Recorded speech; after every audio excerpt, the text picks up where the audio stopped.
Welcome to English in a Minute. This term can mean something is sticky. Tacky.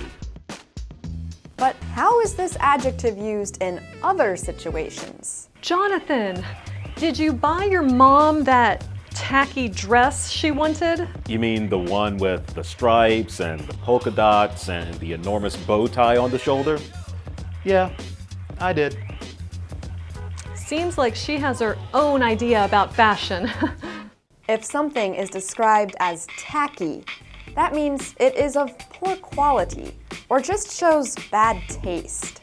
A person can wear tacky clothes, tell a tacky joke, or read a tacky romance novel.